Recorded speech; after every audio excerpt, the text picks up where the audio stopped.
സത്യപ്രതിജ്ഞ ചെയ്ത് അധികാരമേറ്റ ഇടതുപക്ഷ ജനാധിപത്യ മുന്നണി മന്ത്രിസഭയുടെ ആദ്യ യോഗം ചേരുകയുണ്ടായി. ത്യാഗപൂർണമായ സമരസ്മരണകൾ തുടിക്കുന്ന വയലാർ രക്തസാക്ഷി മണ്ഡപത്തിലും പുന്നപ്ര വയലാർ രക്തസാക്ഷികളും കമ്മ്യൂണിസ്റ്റ് പ്രസ്ഥാനത്തിൻ്റെ ആദ്യപതികരായ സമുന്നത നേതാക്കളും അന്ത്യവിശ്രമം കൊള്ളുന്ന ആലപ്പുഴ വലിയ ചുടുകാട്ടിലും പുഷ്പചക്രം അർപ്പിച്ച ശേഷമാണ് കമ്മ്യൂണിസ്റ്റ് പാർട്ടികളിലെ നിയുക്ത മന്ത്രിമാർ സത്യപ്രതിജ്ഞയ്ക്കെത്തിയത്. ഇന്നത്തെ കേരളം രൂപപ്പെട്ടതിന് ആധാരമായ സമരമുന്നേറ്റങ്ങളെ ആകെ സ്മരിക്കേണ്ട ഘട്ടമാണിത്.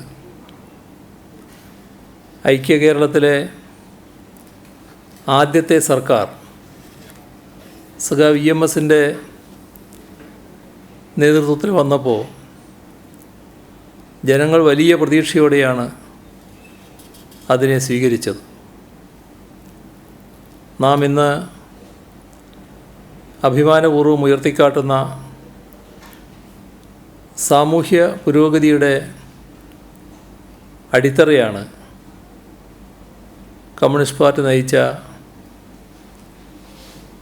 ആ സർക്കാർ പാകിയത്. ആ സർക്കാരിനെ കാലാവധി പൂർത്തിയാക്കാൻ അനുവദിച്ചില്ല. 1957 മുതൽക്ക് ഇങ്ങോട്ട് ഇടതുപക്ഷം നയിച്ച എല്ലാ സർക്കാരുകളും നാടിനു വേണ്ടി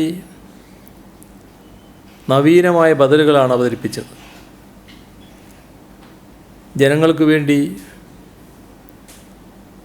ദീർഘകാല നയപരിപാടികൾ ആവിഷ്കരിക്കുകയും ചെയ്തു. എന്നാൽ അവയുടെ തുടർച്ച ഭരണമാറ്റത്തോടെ ഇല്ലാതാകുന്ന അനുഭവമാണ് പലപ്പോഴും ഉണ്ടായത്.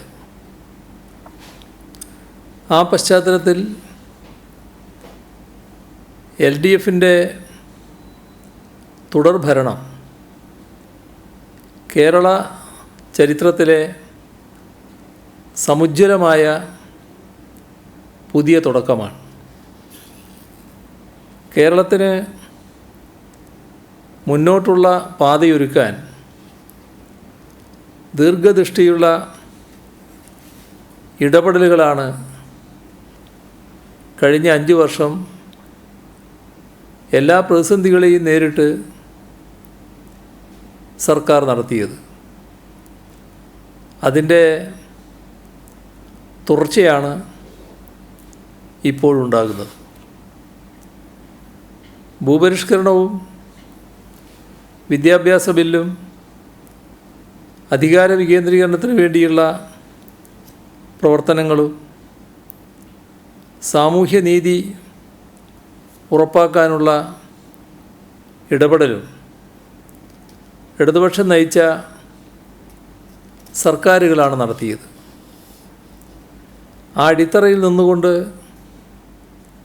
കേരള വികസനത്തിൻ്റെ പുതിയ പ്രശ്നങ്ങളെ അഭിമുഖീകരിക്കാനും പഴയ നേട്ടങ്ങളെ ഉറപ്പിച്ചു നിർത്താനുമാണ് കഴിഞ്ഞ 5 വർഷം സർക്കാർ പരിശ്രമിച്ചത്.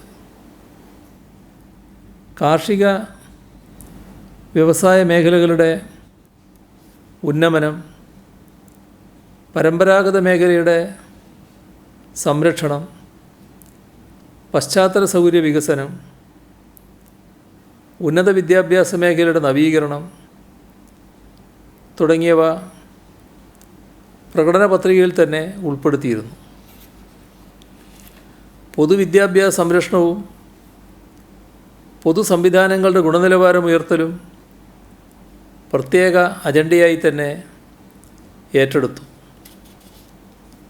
സമ്പദ്ഘടനയിലെ പരിമിത വിഭവങ്ങളെ ഉൽപ്പാദനക്ഷമവും സാമൂഹ്യ പ്രാധാന്യമുള്ളതുമായ പദ്ധതികൾക്കായി വിനിയോഗിക്കാനുള്ള ആസൂത്രണമാണ് സർക്കാർ നടപ്പാക്കിയത്. കിഫ്ബിയുടെ രൂപീകരണം, ഈസ് ഓഫ് ഡൂയിങ് ബിസിനസ് എന്നിവ എടുത്തു പറയേണ്ടവയാണ്. ഈ ഇടപെടലുകൾ കേരളത്തിൻ്റെ വികസന രംഗത്ത് വലിയ കുതിപ്പാണുണ്ടാക്കിയത്. LDFൻ്റെ പ്രകടന പത്രികയുടെ ഭാഗമായി ഓരോ വർഷവും പൂർത്തിയാക്കിയ വാഗ്ദാനങ്ങൾ പ്രോഗ്രസ് റിപ്പോർട്ടായി ജനങ്ങൾക്ക് മുന്നിൽ അവതരിപ്പിച്ചത് രാജ്യത്തിനാകെ മാതൃകയായി മാറി. പൊതുമേഖലയെ നഷ്ടക്കണക്കിൻ്റെ ഇടവേളയിൽ നിന്ന് മോചിപ്പിച്ച് ലാഭത്തിലേക്ക് തിരിച്ചു കൊണ്ടുവന്നു. മുടങ്ങിക്കിടന്ന ഗെയിൽ പൈപ്പ് ലൈനും ദേശീയപാതാ വികസനവും വൈദ്യുതി പ്രസരണ പദ്ധതികളും യാഥാർത്ഥ്യമാക്കി. അതോടൊപ്പം വിജ്ഞാന സമൂഹത്തെ വികസിപ്പിക്കുന്നതിനുള്ള കെ-ഫോൺ പോലുള്ള ദീർഘകാല പദ്ധതികൾ ആവിഷ്കരിച്ച് മുന്നോട്ട് പോയി. സ്റ്റാർട്ടപ്പ് മേഖലയിൽ വൻ കുതിപ്പുണ്ടാക്കി. ഓഖിയും നിപായും നമ്മെ വിഷമിപ്പിച്ച ദുരന്തങ്ങളായിരുന്നു. ഏറ്റവും പ്രയാസമനുഭവിക്കുന്ന ജനത ഉൾപ്പെടെ അണിചേർന്ന രക്ഷാമതിൽ ഉയർത്തിക്കൊണ്ടാണ് പ്രളയ ദുരന്തത്തെ നാം അതിജീവിച്ചത്. തുടർന്നാണ് COVID-19 വ്യാപനമുണ്ടായത്. അത് പരിഹരിക്കുന്നതിനുള്ള പ്രവർത്തനങ്ങൾ മികച്ച രീതിയിൽ മുന്നോട്ട് കൊണ്ടുപോകുന്ന ഘട്ടമാണിത്. ലോക്ക്ഡൗൺ അടക്കമുള്ള പ്രതിരോധ നടപടികൾ നാം സ്വീകരിക്കുമ്പോൾ സ്വാഭാവികമായും ജനജീവിതം താളം തെറ്റും. അവ മറികടക്കുന്നതിനുള്ള സാമ്പത്തിക സഹായങ്ങൾ ഉൾപ്പെടെ നടപ്പിലാക്കിയ പ്രവർത്തന പദ്ധതികൾക്ക് രാജ്യത്ത് ആദ്യമായി രൂപം നൽകാൻ നമുക്ക് കഴിഞ്ഞു. 20,000 കോടി രൂപയുടെ പാക്കേജിനും തുടർന്ന് നാട്ടിലെ ഉൽപ്പാദന മേഖല ശക്തിപ്പെടുത്തി തൊഴിലില്ലായ്മ ഉൾപ്പെടെ പരിഹരിക്കുന്നതിനുമുള്ള ദീർഘകാല പദ്ധതികൾക്ക് രൂപം നൽകാൻ നമുക്കായി. മതനിരപേക്ഷതയിലും നവോത്ഥാന മൂല്യങ്ങളിലും അടിയുറച്ചു നിൽക്കുന്ന പാരമ്പര്യം സംരക്ഷിക്കുന്നതിനും സർക്കാർ ശക്തമായി ഇടപെട്ടു. പൗരത്വ ഭേദഗതി നിയമം കേരളത്തിൽ നടപ്പാക്കുകയില്ലെന്ന് പ്രഖ്യാപിച്ചു. രാജ്യത്തിൻ്റെ പല ഭാഗത്തും വർഗീയ സംഘർഷങ്ങൾ ആളിപ്പറന്നപ്പോഴും മതസൗഹാർദ്ദത്തിൻ്റെ നാടായി കേരളത്തെ നിലനിർത്തുമെന്ന വാഗ്ദാനം നടപ്പാക്കാനായി എന്നതാണ് കഴിഞ്ഞ 5 വർഷത്തെ ഒരു പ്രധാന നേട്ടം. പ്രകടന പത്രികയിലെ 600-ൽ 580 വാഗ്ദാനങ്ങളും നടപ്പിലാക്കിയത് അനേകം പ്രതിസന്ധികളെ മറികടന്നുകൊണ്ടാണ്. ഈ നേട്ടങ്ങളെ തമസ്കരിക്കുന്നതിന് പലതരത്തിലുള്ള പ്രവർത്തനങ്ങൾ നടന്നുവെന്ന് നമുക്കറിയാം. ഒരു കാര്യം മാത്രം ഓർക്കേണ്ടതുണ്ട്. ജനങ്ങൾക്ക് താൽപ്പര്യം അർത്ഥശൂന്യമായ വിവാദങ്ങളിലല്ല, നാടിൻ്റെ വികസനത്തിലാണ്. അനാവശ്യ സംഘർഷമല്ല, സമാധാനപരമായ ജീവിതമാണ് ജനങ്ങൾ ആഗ്രഹിക്കുന്നത്. അതിന് ആര് സന്നദ്ധമാകുന്നുവോ അവർക്കൊപ്പമായിരിക്കും ജനങ്ങളെന്ന ഓർമ്മപ്പെടുത്തൽ കൂടിയാണ് ഈ തെരഞ്ഞെടുപ്പ് ഫലം. അതിനെ മറികടക്കാൻ ജാതി വർഗീയ വികാരങ്ങൾ വലിയ തോതിൽ കുത്തിപ്പൊക്കി തങ്ങളുടെ ഇംഗിതങ്ങൾ നടപ്പിലാക്കാൻ ശ്രമിച്ചാൽ അതിനോടൊപ്പം നിൽക്കാൻ കേരള ജനത തയ്യാറാകില്ല. തുടർഭരണത്തിലേക്ക് വരുമ്പോൾ ഏറ്റവും കൃത്യമായി പറയേണ്ടത്, കഴിഞ്ഞ 5 വർഷം ജനങ്ങളും സർക്കാരും തമ്മിലുണ്ടായ പാരസ്പര്യത്തെക്കുറിച്ച് തന്നെയാണ്. ജനങ്ങളുടെ പരിപൂർണ പങ്കാളിത്തത്തിലൂടെയാണ് ഓരോ പ്രതിസന്ധിയെയും കേരളം അതിജീവിച്ചത്. ആ പങ്കാളിത്തവും സഹകരണവും തന്നെയാണ് ഇന്നാട്ടിൽ അനന്യമായ വികസന കുതിപ്പിന് കാരണമായത്. പ്രളയകാലത്ത് ഓരോരുത്തരും സ്വയം രക്ഷാദൗത്യം ഏറ്റെടുത്ത് അപകടകരമായ സാഹചര്യങ്ങളിൽ പോലും ത്യാഗസന്നദ്ധതയോടെ രംഗത്തിറങ്ങുന്നത് നാം കണ്ടു.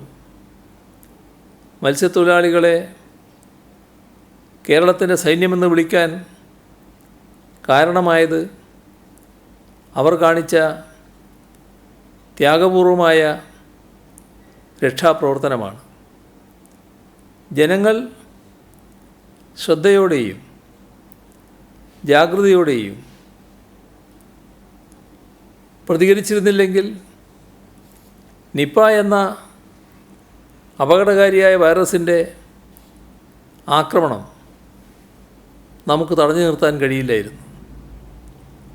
കേരളത്തിൻ്റെ പുരോഗതിക്ക് അടിത്തറ പാകിയ വൻകിട പദ്ധതികൾ സാക്ഷാത്കരിക്കുന്നതിനും ജനങ്ങൾ സർക്കാരിന് പൂർണ്ണ പിന്തുണയാണ് നൽകിയത്. ഇപ്പോൾ കോവിഡ് കാലത്ത് കേരളം മാതൃകാപരമായി വേറിട്ട് നിൽക്കുന്നത് കോവിഡ് പ്രതിരോധമെന്നത് ജനപങ്കാളിത്തമുള്ള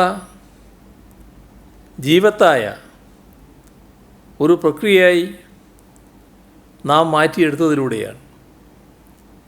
ജനങ്ങളുടെ സഹകരണമാണ് സർക്കാരിൻ്റെ കരുത്തായത്. അതിനിയും തുടരുമെന്നാണ് നിയമസഭാ തെരഞ്ഞെടുപ്പിലെ ജനവിധി തെളിയിക്കുന്നത്. ജനങ്ങളോടൊപ്പമാണ്, ജനങ്ങൾക്ക് വേണ്ടിയാണ് ഈ സർക്കാർ പ്രവർത്തിക്കുക. നമുക്ക് ഇനിയുമേറെ മുന്നോട്ട് പോകേണ്ടതുണ്ട്. അതിനുപകരിക്കുന്ന കർമ്മപദ്ധതിയാണ്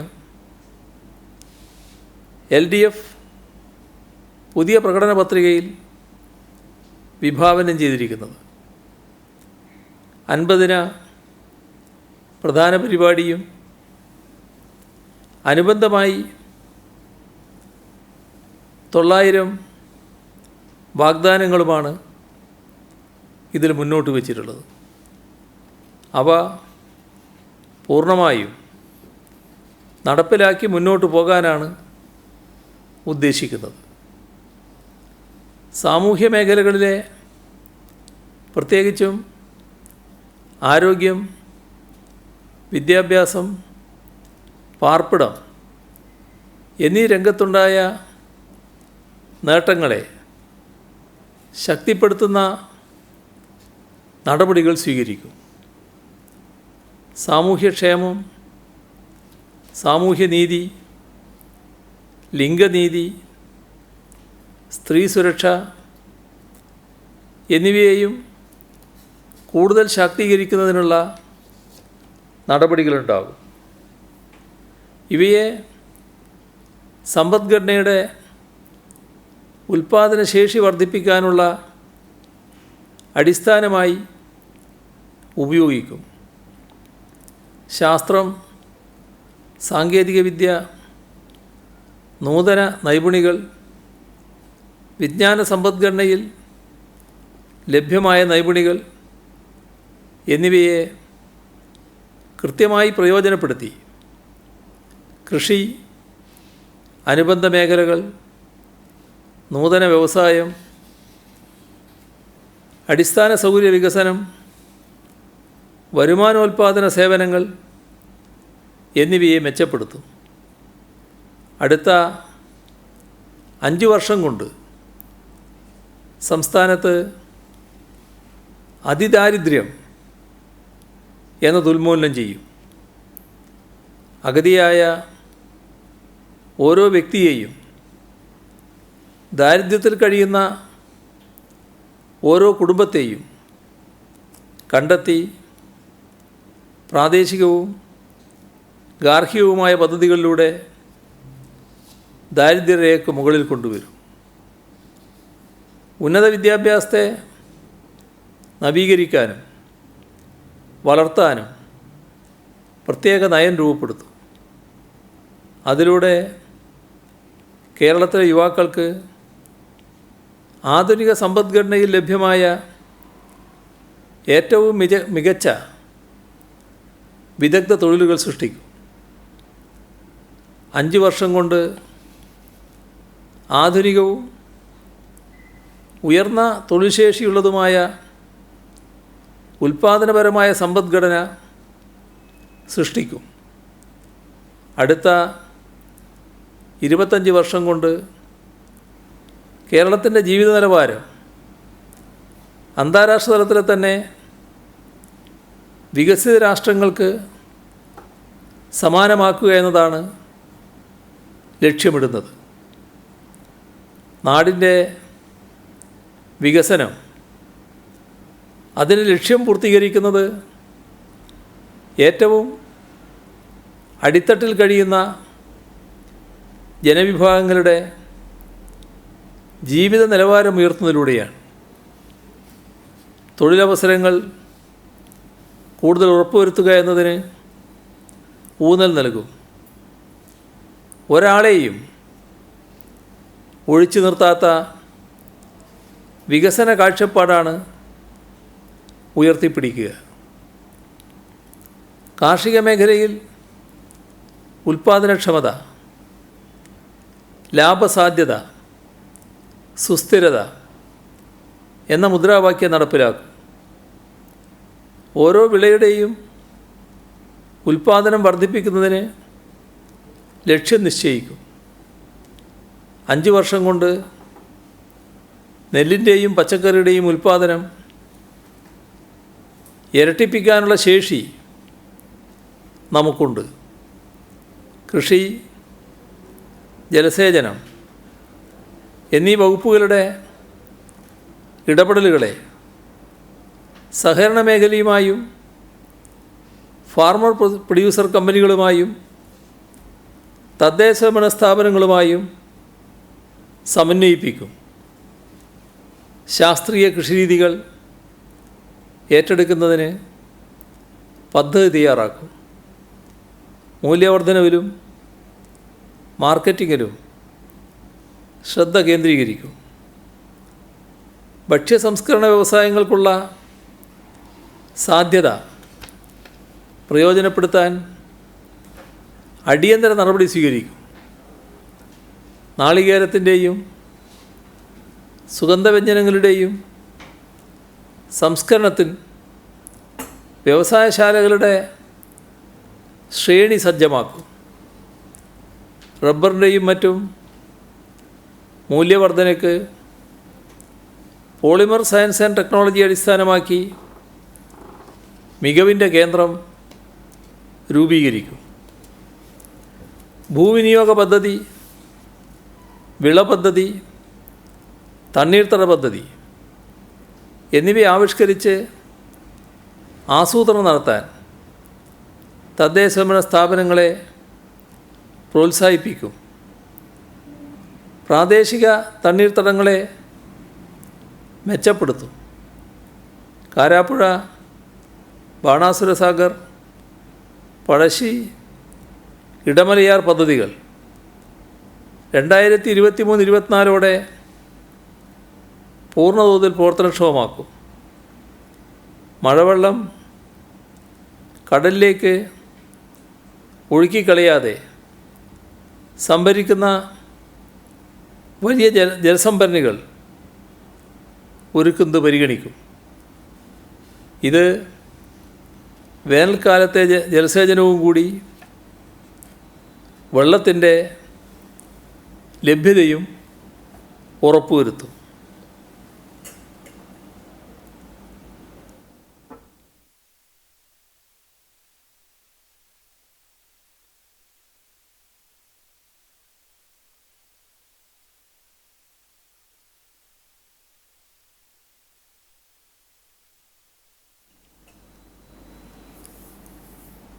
കൃഷിഭവനുകളെ സ്മാർട്ട് കൃഷിഭവനുകളാക്കി കൃഷിക്കാർക്ക് ലഭിക്കുന്ന അനുബന്ധ സേവനങ്ങളുടെ നിലവാരമുയർത്തും. കൃഷിയുമായി ബന്ധപ്പെട്ട വകുപ്പ് തല അനുബന്ധ സംവിധാനങ്ങളാകെ പരിഷ്കരിക്കും. കാർഷിക സർവകലാശാലയുടെയും ബന്ധപ്പെട്ട ശാസ്ത്ര ഗവേഷണ സ്ഥാപനങ്ങളുടെയും ശേഷി പൂർണ്ണമായും വിനിയോഗിക്കും. സംസ്ഥാനത്തെ മുഴുവൻ ഭൂരേഖകളുടെയും സമകാലിക വിവരങ്ങൾ ഉൾച്ചേർക്കാൻ സമയബന്ധിത പദ്ധതി നടപ്പാക്കും. വനഭൂമിയുടെ അതിർത്തികൾ കൃത്യമായി രേഖപ്പെടുത്താൻ ഉപകരിക്കുന്ന വിധത്തിൽ ആ പദ്ധതിയെ സംയോജിപ്പിക്കും. 2025 പാലുൽപാദനത്തിൽ സ്വയം പര്യാപ്തത കൈവരിക്കാനാണ് ലക്ഷ്യമിടുന്നത്. മാംസം, മുട്ട എന്നിവയുടെ ഉൽപ്പാദനത്തിൽ വരുന്ന 5 വർഷം കൊണ്ട് എത്ര വളർച്ച കൈവരിക്കണമെന്ന ലക്ഷ്യത്തോടെ മിഷൻ മോഡിൽ സർക്കാർ പ്രവർത്തിക്കും. ഉൾനാടൻ മത്സ്യകൃഷി ഉൽപ്പാദനത്തിലും വിസ്തീർണത്തിലും കൃത്യമായ ലക്ഷ്യം വെച്ചിടപെടും. അടുത്ത 5 വർഷം കൊണ്ട് സാങ്കേതിക വിദ്യയിലേതുൾപ്പെടെ കൊണ്ടുവരുന്ന മാറ്റങ്ങളിലൂടെ പൊതുമേഖലാ സ്ഥാപനങ്ങളെ നവീകരിക്കും. വ്യവസായ വികസനം ആസൂത്രണം ചെയ്യുന്നതിനും പ്രോത്സാഹിപ്പിക്കുന്നതിനും തദ്ദേശഭരണ സ്ഥാപനങ്ങളുടെ പങ്ക് സജീവമാക്കും. നീർത്തടാടിസ്ഥാനത്തിലുള്ള പദ്ധതികൾ ആവിഷ്കരിക്കുന്നതിനും സമ്പൂർണ്ണ ശുചിത്വം കൈവരിക്കുന്നതിനും ഹരിത കേരള ലക്ഷ്യം കൈവരിക്കുന്നതിനും എല്ലാ തലത്തിലും യോജിച്ച് പ്രവർത്തിക്കാനുള്ള സാധ്യത ഒരുക്കും. വ്യവസായ ഇടനാഴി, തുറമുഖം, ഷിപ്പിംഗ്, ലോജിസ്റ്റിക്സ്, ഉൾനാടൻ ജലഗതാഗതം എന്നിവയുടെ വികസനത്തിലൂടെ അവയുമായി ബന്ധപ്പെട്ട വ്യവസായങ്ങളുടെ വളർച്ച ഉറപ്പുവരുത്തും. പരമ്പരാഗത വ്യവസായങ്ങളായ കയർ, കശുവണ്ടി, കൈത്തറി മുതലായവയുടെ നവീകരണത്തിന് കഴിഞ്ഞ സർക്കാർ സ്വീകരിച്ച നടപടികൾ കൂടുതൽ ശക്തിപ്പെടുത്തും.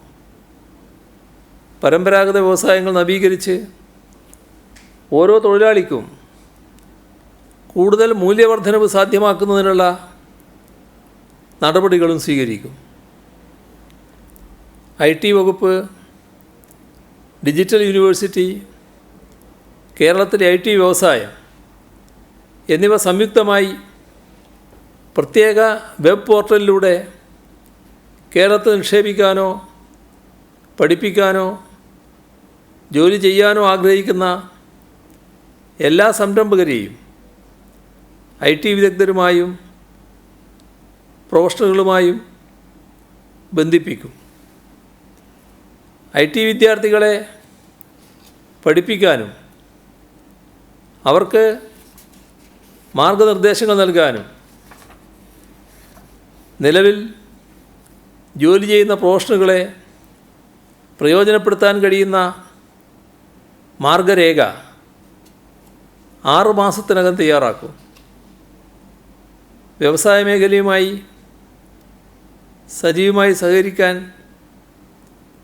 IT അധ്യാപകരെയും വകുപ്പുകളെയും സംയുക്ത ഗവേഷണങ്ങളുടെയും മറ്റും പ്രോത്സാഹിപ്പിക്കും. എല്ലാ ശാസ്ത്ര സാങ്കേതിക കോഴ്സുകളിലും നൂതനത്വത്തെക്കുറിച്ചും സ്റ്റാർട്ടപ്പുകളെക്കുറിച്ചും അനുബന്ധ കോഴ്സ് കേരള സ്റ്റാർട്ടപ്പ് മിഷനും അബ്ദുൽ കലാം ടെക്നോളജിക്കൽ യൂണിവേഴ്സിറ്റിയും സംയുക്തമായി ആരംഭിക്കും. സംയുക്ത സംരംഭങ്ങളുടെയും സ്വതന്ത്ര നിക്ഷേപങ്ങളുടെയും ഹാർഡ്വെയർ സെക്ടറിൽ നിക്ഷേപം വർദ്ധിപ്പിക്കാൻ ഇടപെടൽ നടത്തും. ഹാർഡ്വെയർ ടെസ്റ്റ് അതിനുള്ള ഫെസിലിറ്റി സജ്ജമാക്കാൻ മുൻഗണന നൽകും. 3 മുതൽ 5 വർഷം കൊണ്ട് IT കയറ്റുമതിയുടെ മൂല്യം ഇരട്ടിപ്പിക്കുക എന്നതാണ് ലക്ഷ്യമിടുന്നത്. ഇതിനായി IT-യിലെ പ്രത്യേക ഉപമേഖലകളെ കണ്ടെത്തി അവിടെ നൈപുണ്യ വികസനവും നിക്ഷേപ പ്രോത്സാഹനവും നടത്തും. വികേന്ദ്രീകൃതമായ തൊഴിലിനും വീട്ടിലിരുന്ന് ജോലി ചെയ്യുന്നതിനും ഉള്ള അനേകം അവസരങ്ങൾ IT നൽകുന്നുണ്ട്. IT മേഖലയിലേക്ക് ഉയർന്ന തോതിൽ സ്ത്രീകൾക്ക് കടന്നു വരാൻ ഇത് സാധ്യത വർദ്ധിപ്പിക്കുകയാണ്. സ്ത്രീകളുടെ നൈപുണ്യ വികസനത്തിനും അവർക്ക് അനുയോജ്യമായ തൊഴിലുകളുമായി അവരെ ബന്ധിപ്പിക്കുന്നതിനുമുള്ള പ്രത്യേക പരിപാടികൾ നടപ്പാക്കും. കൊച്ചി, പാലക്കാട് ഹൈടെക് വ്യവസായ ഇടനാഴിയുടെയും സംസ്ഥാനത്തെ വ്യവസായ പാർക്കുകളുടെയും പൂർത്തീകരണം സാധ്യമാക്കും. വ്യവസായ ഇടനാഴിക്കനുബന്ധമായി high technology, manufacturing, agro processing, IT, biotechnology, life sciences എന്നീ മേഖലയിൽ ഉയർന്ന നിക്ഷേപങ്ങളെ പ്രോത്സാഹിപ്പിക്കും. ഉയർന്ന നിക്ഷേപങ്ങൾ ഈ മേഖലകളിൽ ആവശ്യമാണ്. Petro chemicals, speciality chemicals, pharmaceuticals, polymers, fibre എന്നിവയുടെ നിർമ്മാണത്തിൽ ഏർപ്പെടുന്ന സംരംഭകർക്ക് മികച്ച സാധ്യതകൾ കൊച്ചിയിലെ പെട്രോ കെമിക്കൽ പാർക്കിംഗ് സാധ്യമാക്കും. Engineering, petro chemical, polymer technology, rubber എന്നിവയുമായി ബന്ധപ്പെട്ട വ്യാവസായിക ഗവേഷണ കേന്ദ്രം സ്ഥാപിക്കുന്നതും പരിഗണിക്കും. സ്റ്റാർട്ടപ്പുകൾ ആരംഭിക്കുന്നതിനും ഹൈ ടെക്നോളജി സംരംഭത്തിലേർപ്പെടുന്നതിനും വിദ്യാർത്ഥികൾക്കും അധ്യാപകർക്കും പ്രോത്സാഹനം നൽകും. രാജ്യത്തിനകത്തും പുറത്തുമുള്ള പ്രമുഖ സാങ്കേതിക വിദ്യാ സ്ഥാപനങ്ങളുമായി കേരളത്തിലെ അക്കാദമിക് ഗവേഷണ സ്ഥാപനങ്ങൾ സഹകരിക്കും. കേന്ദ്ര സർക്കാരിൻ്റെ ഉദാരവൽക്കരണ സ്വകാര്യവൽക്കരണ നയങ്ങൾ നടപ്പാക്കപ്പെടുന്ന പ്രധാന മേഖലയാണ് ഉന്നത വിദ്യാഭ്യാസം. ഉന്നത വിദ്യാഭ്യാസ സ്ഥാപനങ്ങളെ വർഗീയ അമിതാധികാര ശക്തികളും ലക്ഷ്യം വെച്ചിട്ടുണ്ട്. ഇത്തരത്തിൽ ദേശീയ തലത്തിൽ നടപ്പാക്കുന്ന നയങ്ങൾക്ക് ബദൽ സമീപനം മുന്നോട്ട് വെക്കും. പുതിയ സർക്കാർ മുൻഗണന നൽകുന്ന ഒരു പ്രധാന മേഖല ഉന്നത വിദ്യാഭ്യാസമായിരിക്കും. ഓരോ വിജ്ഞാനശാഖയുടെയും കാര്യക്ഷമത പരിപോഷിപ്പിക്കും. ബിരുദാനന്തര വിദ്യാഭ്യാസത്തിനും അക്കാദമിക് ഗവേഷണത്തിനും ഉതകുന്ന സമീപനങ്ങൾ സ്വീകരിക്കും.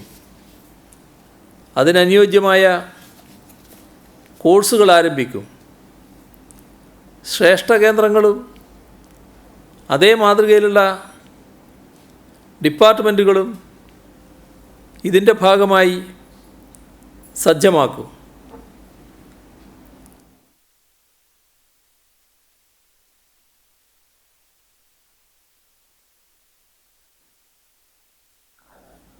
അധ്യാപകരുടെയും വിദ്യാർത്ഥികളുടെയും ആവശ്യങ്ങളോട് സുതാര്യമായി പ്രതികരിക്കുന്ന തരത്തിൽ ഭരണപരമായ നിയന്ത്രണങ്ങളിൽ ആവശ്യമായ അയവ് വരുത്തും. പുതിയ സാങ്കേതിക വിദ്യയിൽ അധിഷ്ഠിതമായ അധ്യയനം എങ്ങനെ നമ്മുടെ കലാലയങ്ങളിലും സർവകലാശാലകളിലും ആവിഷ്കരിക്കാമെന്നത് സംബന്ധിച്ച് പഠനം നടത്തും.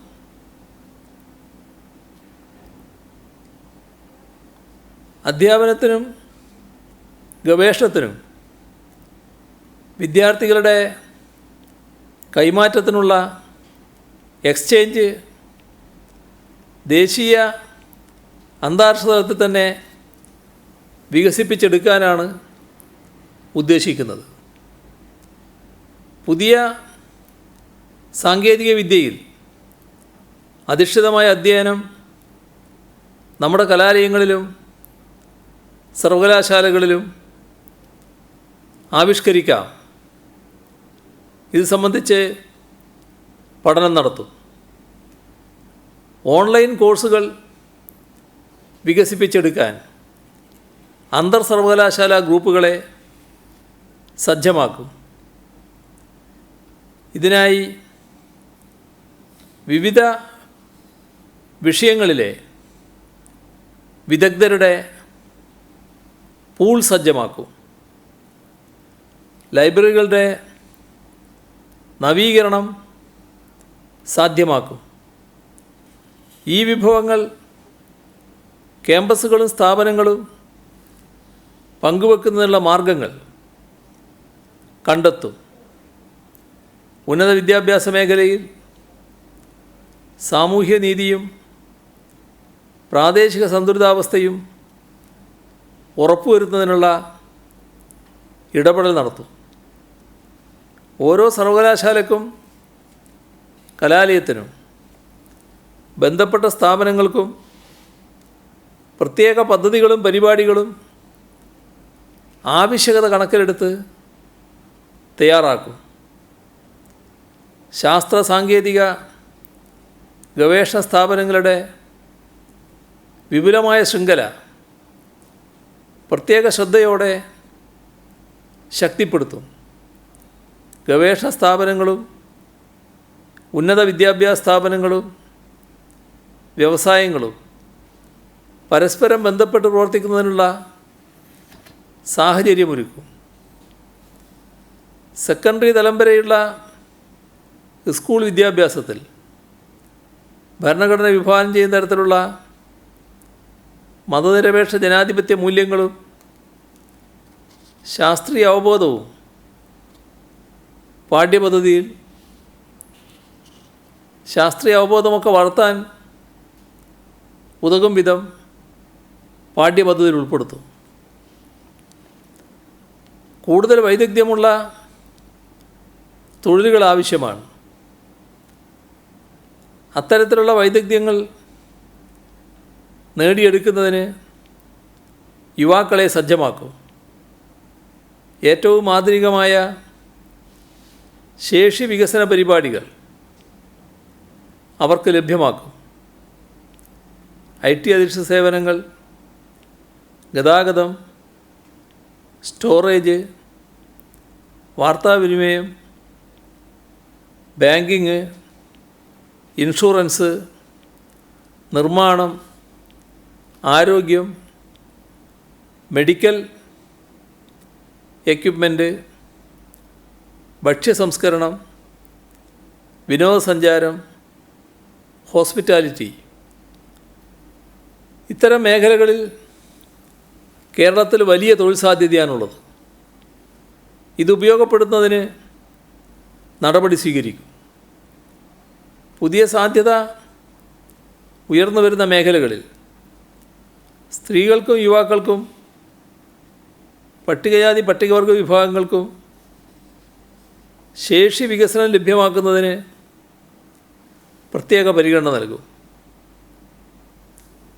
ശേഷി വികസനവുമായി ബന്ധപ്പെട്ട നയരൂപീകരണത്തിലും സംവിധാനങ്ങൾ വികസിപ്പിച്ചെടുക്കുന്നതിലും സർക്കാരിന് വലിയ പങ്ക് വഹിക്കാനുണ്ട്. ഇതാണ് അന്താരാഷ്ട്ര തലത്തിൽ വിജയകരമായിട്ടുള്ള അനുഭവങ്ങൾ വ്യക്തമാക്കുന്നത്.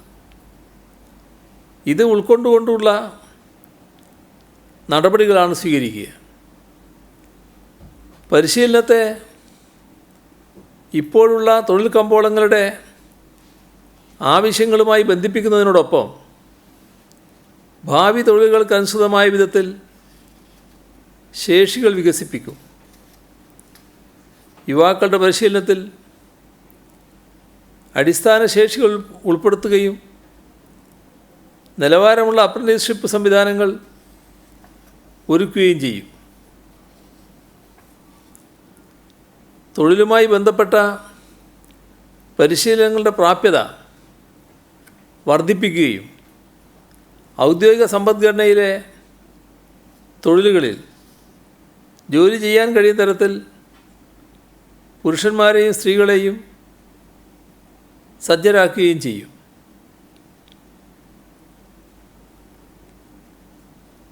കാര്യക്ഷമമായ ലേബർ മാർക്കറ്റിംഗ് ഇൻഫർമേഷൻ സംവിധാനവും technical and vocational education and training സംവിധാനവും ഒരുക്കും.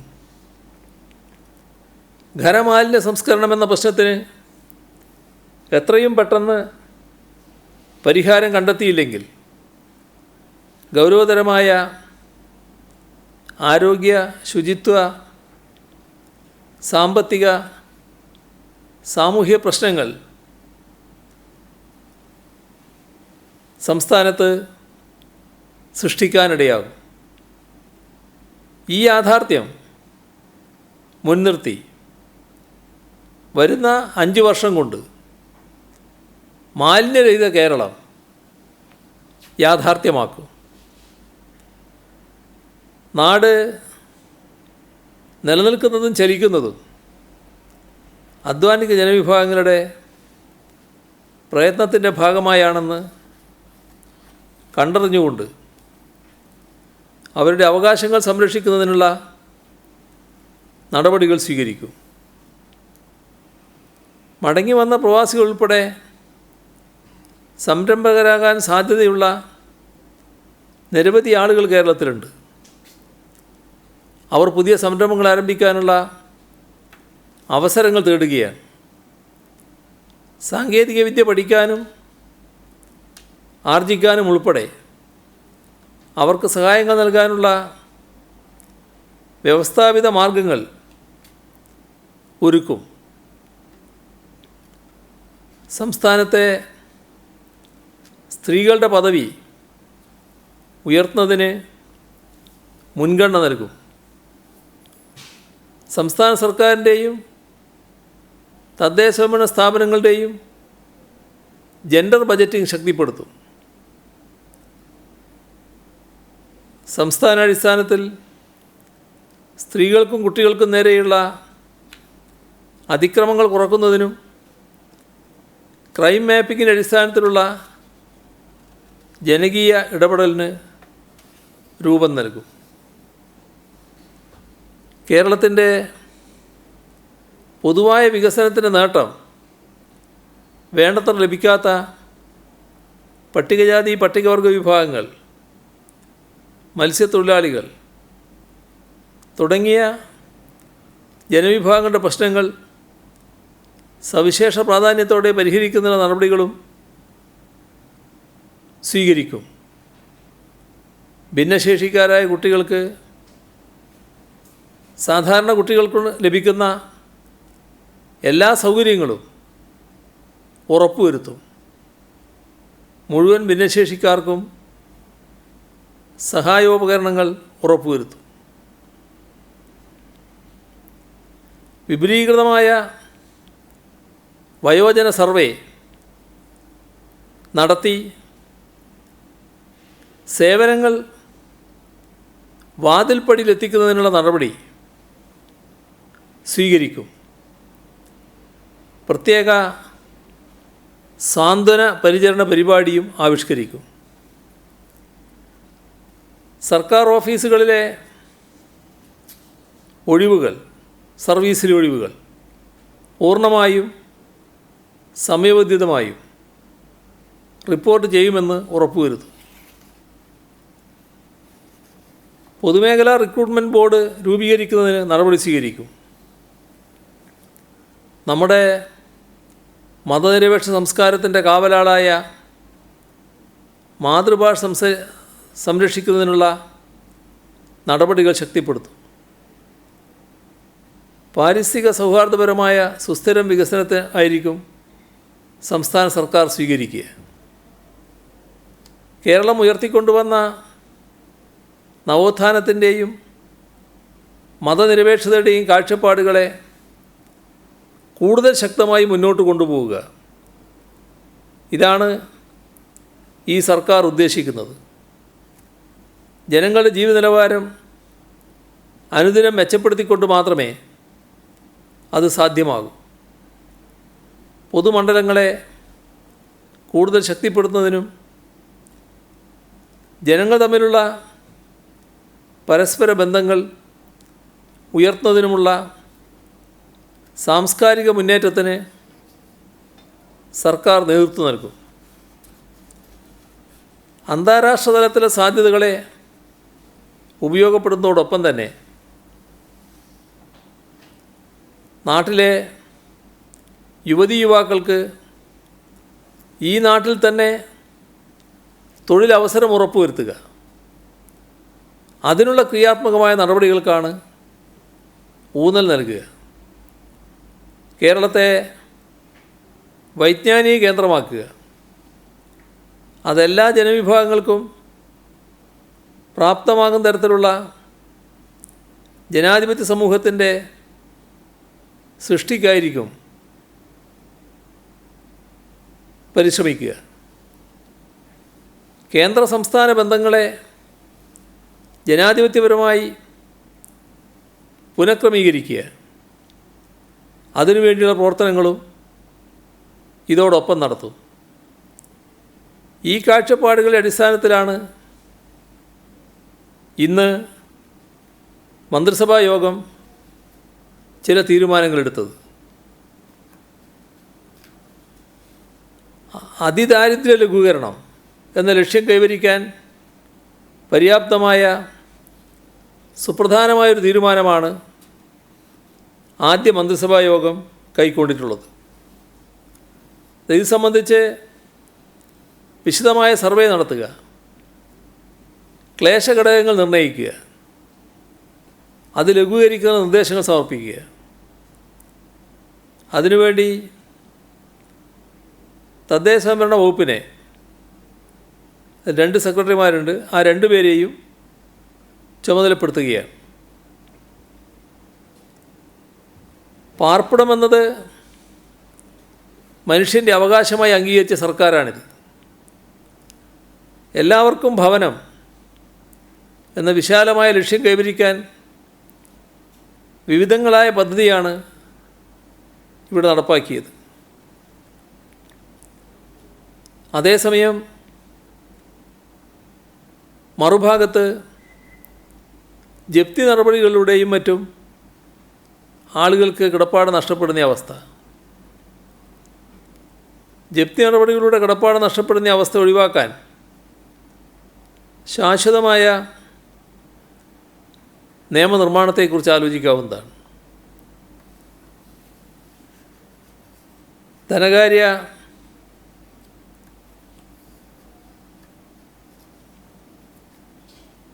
അഡീഷണൽ സെക്രട്ടറി,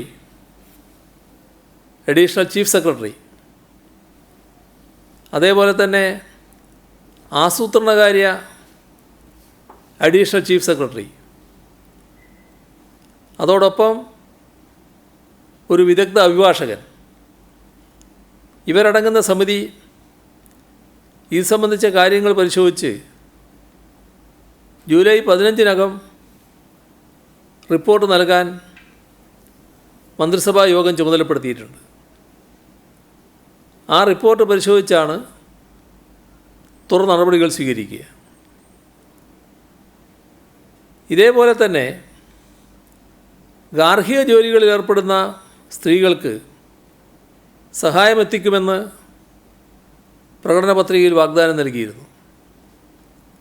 അതോടൊപ്പം ഗാർഹിക ജോലികളിലെ കാഠിന്യം കുറക്കാൻ സ്മാർട്ട് കിച്ചൺ പദ്ധതിയും നടപ്പാക്കുമെന്ന് വാഗ്ദാനം നൽകിയതാണ്. അപ്പോൾ നമ്മുടെ വീട്ടമ്മമാരുടെ ജോലിഭാരം ലഘൂകരിക്കുന്ന, വീട്ടുജോലി എടുക്കുന്നവരെ സംരക്ഷിക്കുന്ന ഒരു പദ്ധതിയാണ്.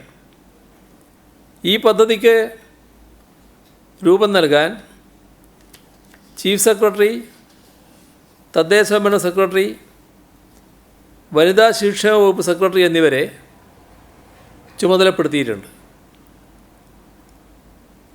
ഇതോടൊപ്പം 20 ലക്ഷം അഭ്യസ്ത വിദ്യർക്ക് തൊഴിൽ നൽകാൻ ഉതകുന്ന ഒരു പദ്ധതി നേരത്തെ പ്രഖ്യാപിച്ചിരുന്നു. ആ പദ്ധതിയുടെ മാർഗരേഖ KDSC തയ്യാറാക്കിയിട്ടുണ്ട്. ഇത് പരിശോധിച്ച് ജൂലൈ 15-നകം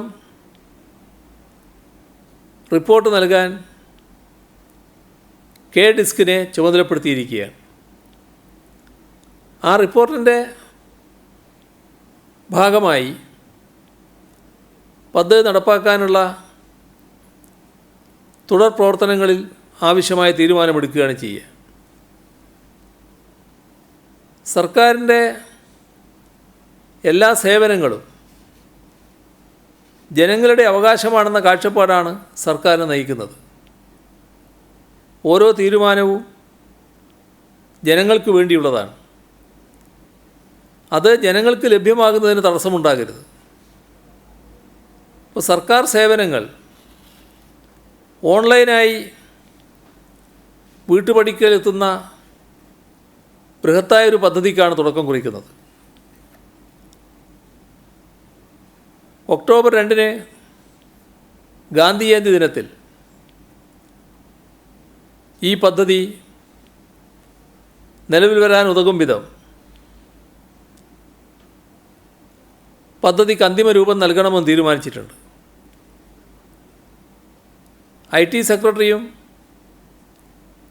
IT വിദഗ്ധരുമൊക്കെ അടങ്ങുന്ന ഒരു സമിതിയാണ് ഇത്തരമൊരു പദ്ധതിക്ക് അന്തിമ രൂപം നൽകുക. ഓഫീസ്, ഫയൽ സംവിധാനങ്ങൾ കൂടുതൽ വിപുലമായി നടപ്പാക്കാനാണ് തീരുമാനിച്ചിട്ടുള്ളത്. ഇത് സംബന്ധിച്ച് പദ്ധതി നടപ്പാക്കുന്നതിന് ചീഫ് സെക്രട്ടറി, ഫൈനാൻസിൻ്റെ additional chief secretary, IT secretary എന്നിവരെ ചുമതലപ്പെടുത്തിയിരിക്കുകയാണ്. വ്യവസായ മേഖലയിൽ ഈസ് ഓഫ് ഡൂയിങ് ബിസിനസ് നടപ്പാക്കിയ സംസ്ഥാനമാണ് നമ്മുടേത്. വ്യവസായങ്ങളെ ആകർഷിക്കാനും തൊഴിലവസരങ്ങൾ സൃഷ്ടിക്കാനും സർക്കാരിന് സാധിച്ചിട്ടുണ്ട്. വ്യവസായം തുടങ്ങുന്നതുമായി ബന്ധപ്പെട്ടുള്ള പരാതികൾ അറിയിക്കാൻ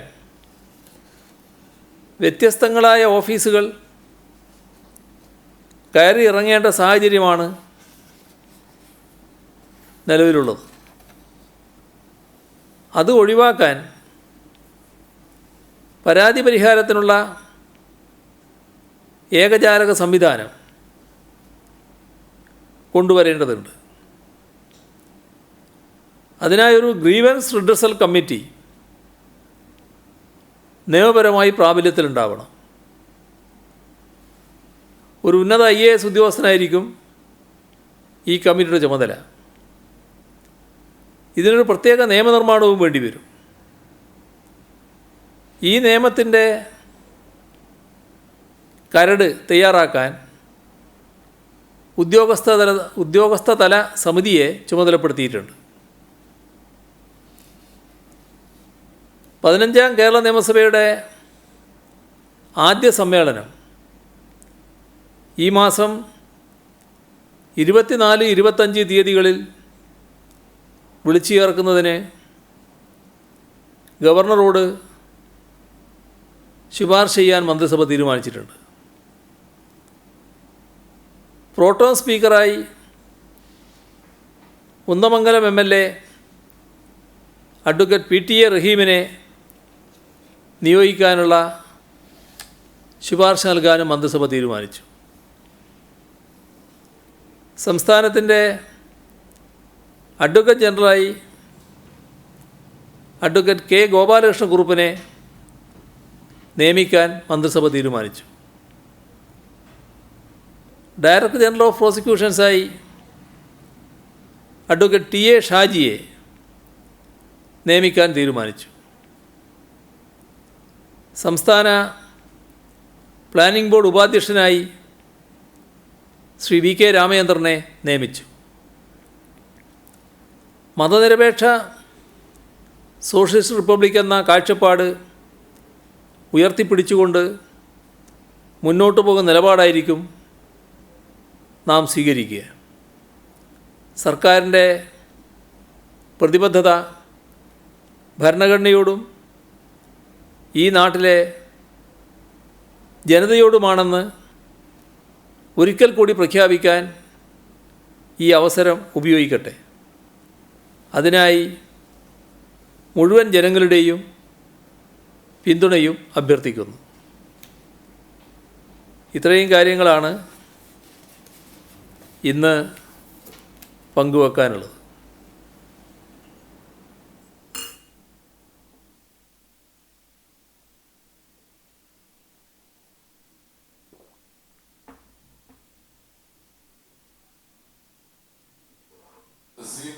നിലവിൽ കഴിഞ്ഞ ഗവൺമെന്റ് കാലത്തുണ്ടായിരുന്ന മിഷനുകളുണ്ടല്ലോ, ഈ ഹരിത കേരള മിഷൻ അടക്കമുള്ള മിഷന്, അതിന്റെ അവസ്ഥ എന്താണ്? ലൈഫ് മിഷൻ അങ്ങനെയുള്ള ശുചിത്വ മിഷനൊക്കെ ഉണ്ടാകും, അതൊക്കെ എന്താണ് ചെയ്യാൻ പോകുന്നത്?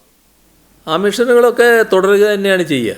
അതിൻ്റെ മറ്റ് തീരുമാനങ്ങൾ ഇപ്പോൾ എടുത്തിട്ടില്ല, പക്ഷേ അത് തുടരുക തന്നെ ചെയ്യും.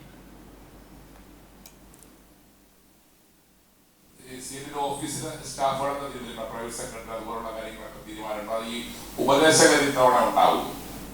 ഇല്ല, ഉപദേശകർ ഓരോ ഘട്ടത്തിലല്ലേ, ഇപ്പോൾ പറയേണ്ടതല്ലല്ലോ. അത് പ്രൈവറ്റ് സെക്രട്ടറി നമ്മുടെ ഇവിടെ മുഖ്യമന്ത്രിയുടെ പ്രൈവറ്റ് സെക്രട്ടറി ആയിട്ട് ശ്രീ KK രാഗേഷ് ആണ് പ്രവർത്തിക്കുക. പൊളിറ്റിക്കൽ സെക്രട്ടറി പുത്തലത്ത് ദിനേശനാണ്, അദ്ദേഹം തുടരും. നിലവിലുള്ള പ്രൈവറ്റ് സെക്രട്ടറി അവിടെ ഓഫീസിൽ തന്നെ തുടരുന്ന നിലയുണ്ടാവും, ഒരു പ്രത്യേക ചുമതലക്കാരനായിട്ട്. ഓഫീസർ ഓൺ സ്പെഷ്യൽ ഡ്യൂട്ടി എന്ന നിലക്ക്. എബ്രഹാം CM-ന്റെ ഓഫീസിലേക്ക് വരുന്നതെന്ന് പറയുന്നത് കറക്റ്റാണ്. എവിടുന്ന് കിട്ടിയ പേരാ എനിക്കിതുവരെ കിട്ടിയിട്ടില്ല. ആരാ പറഞ്ഞതെന്ന് വെച്ചാൽ എൻ്റെ അടുത്ത് അയക്ക അയാളാണ്. എനിക്കറിയില്ല.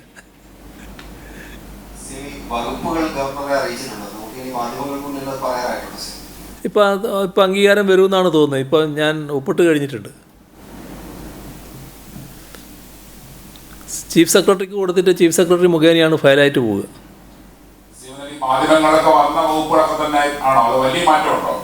അല്ല, അത് വരട്ടെ, അപ്പോൾ നിങ്ങൾക്ക് മനസ്സിലാവുമല്ലോ. ഞാനിപ്പോൾ ഓർമ്മയെന്ന് പറഞ്ഞാൽ ശരിയാവില്ലല്ലോ.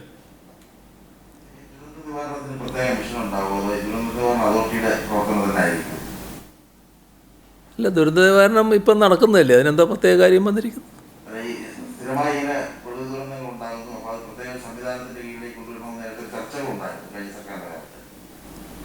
അങ്ങനെയൊരു പ്രശ്നമില്ല അതിനകത്ത്. കാര്യങ്ങൾ നടന്നു പോകുകയല്ലേ ഇപ്പോൾ.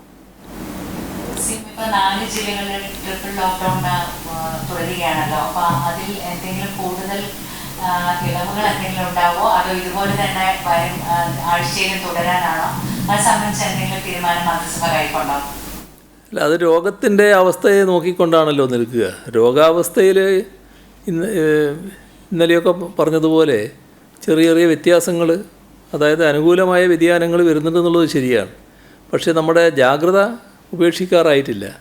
പിന്നെ മൊത്തം കാര്യങ്ങൾ വിലയിരുത്തിക്കൊണ്ട് നമുക്കൊരു തീരുമാനത്തിലേക്ക് എത്താനേ പറ്റൂ. ഇപ്പോൾ അത് സംബന്ധിച്ചൊരു നിലപാടിലേക്ക് എത്തിയിട്ടില്ല. ഈ പുതിയ മന്ത്രിസഭയുടെ കാലത്ത് പുതിയ മന്ത്രിമാരാണല്ലോ കൂടുതലും. അപ്പോൾ അവർക്ക് എന്തെങ്കിലും ഉപദേശം CM-ന്റെ ഒരു പരിചയ സമ്പത്തിന്റെ അടിസ്ഥാനത്തിൽ കഴിഞ്ഞ തവണ ഈ അവതാരങ്ങളെ കരുതിയിരിക്കുക എന്ന് പറയുന്നതുപോലെ ഏതെങ്കിലും തരത്തിലുള്ള ഉപദേശം ഇത്തവണ മന്ത്രിമാർക്ക് നൽകിയിട്ടുണ്ടോ? മന്ത്രിമാരെല്ലാം പരിണിതപ്രജ്ഞരായ രാഷ്ട്രീയ പ്രവർത്തകരല്ലേ. അവർ ചിലർ മന്ത്രിമാരാകുന്നത് ആദ്യമാണെന്ന് മാത്രമേ ഉള്ളൂ. പക്ഷേ സമൂഹത്തുമായിട്ട് ഏറ്റവും അടുത്ത ബന്ധമുള്ളവരല്ലേ മന്ത്രിമാരായിട്ടുള്ളത്. അതല്ലേ ഏറ്റവും വലിയ അറിവ് എന്ന് പറയുന്നത്. അതുകൊണ്ട് അതിലൊന്നും ഒരു കുറവും വരില്ല. തെരഞ്ഞെടുപ്പ് പ്രചരണ സമയത്ത് LDF-ന്റെ വല്ലാതെ ബുദ്ധിമുട്ടിയൊരു സംഭവമാണ് ഈ ആഴക്കടൽ മത്സ്യബന്ധനവുമായി ബന്ധപ്പെട്ട ഒരു വിവാദം ഉണ്ടായിരുന്നു. അപ്പോൾ അതിലൊരു അന്വേഷണം നടക്കുന്നുണ്ടായിരുന്നു. അതിൻ്റെ എന്തെങ്കിലും കാര്യങ്ങളായിട്ടുണ്ടോ? റിപ്പോർട്ട് വല്ലതും CM-ന് കിട്ടിയിട്ടുണ്ടോ? എൻ്റെ അടുത്ത് ഇപ്പോൾ അതിൻ്റെ വിവരമില്ല. എന്താണെന്ന് അന്വേഷിച്ച് പറയാം. എൻ്റെ അടുത്ത് ഇപ്പോൾ വിവരമില്ല. വാക്സിൻ നൽകുന്നതുമായി ബന്ധപ്പെട്ട് ഈ മുൻഗണനാ പട്ടികയിൽ ബാങ്ക് ജീവനക്കാരെ ഉൾപ്പെടുന്നെന്ന് പറഞ്ഞ് അവരൊരു ചീഫ് സെക്രട്ടറിയുടെ കത്ത് നൽകിയിട്ടുണ്ട്. അതങ്ങനെ പട്ടികയിൽ ഉൾപ്പെടുത്തുന്നുണ്ടോ? അവരാണ് ഏറ്റവും കൂടുതലും ഇപ്പോഴത്തെ സാഹിത്യത്തിൽ ജനങ്ങളുമായി ഇടപെടുന്നത്. അങ്ങനെ ഒരു ആവശ്യം അവർ മുന്നോട്ട് വയ്ക്കുന്നുണ്ട്. എനിക്കറിയില്ല അതിനെപ്പറ്റി. അത് അന്വേഷിക്കണം. ഈ ലോക്ക്ഡൌൺ ഒക്കെ തുടരാണ്. ഈ കഴിഞ്ഞ പോലെ ഓൺലൈൻ ക്ലാസ്സിൽ തന്നെയായിരിക്കും ജൂൺ വന്നത്. നമ്മൾ ഇതിലേക്ക് ഒരു തീരുമാനം എടുക്കുന്നതോ ഇനിയും ഒരാഴ്ച കൂടി കഴിഞ്ഞിട്ടേക്ക് നീങ്ങാനുള്ള ആലോചനയാണോ? ഇപ്പോഴത്തെ സാഹചര്യത്തിൽ ഓൺലൈൻ ക്ലാസ് മാത്രമല്ലേ സാധിക്കൂ. അതിന് ആകെ ഇളവ് വരുമ്പോൾ മാത്രമല്ലേ മറ്റൊരു അവസ്ഥ അന്വേഷിക്കാൻ പറ്റും. ഇപ്പോൾ ഓൺലൈൻ ക്ലാസ് എന്നുള്ള നിലക്ക് തന്നെ നമ്മൾ കാണേണ്ടതായിട്ട് വരും. ഈ ക്ഷേമ പെൻഷനുകളുടെ വർധനവ് കഴിഞ്ഞ ഈ പ്രകടന പത്രികയിലെ അടക്കമുള്ള വലിയ വാഗ്ദാനമായിരുന്നു. അതിലേക്ക് എത്താറായിട്ടുണ്ടോ എന്ന് സർക്കാർ ഉടനെ പരിഗണിക്കുന്നുണ്ടോ? കാര്യങ്ങൾ തുടങ്ങിയതല്ലേ ഉള്ളൂ. എത്ര മാസമായി 1600 ആക്കിയിട്ട്?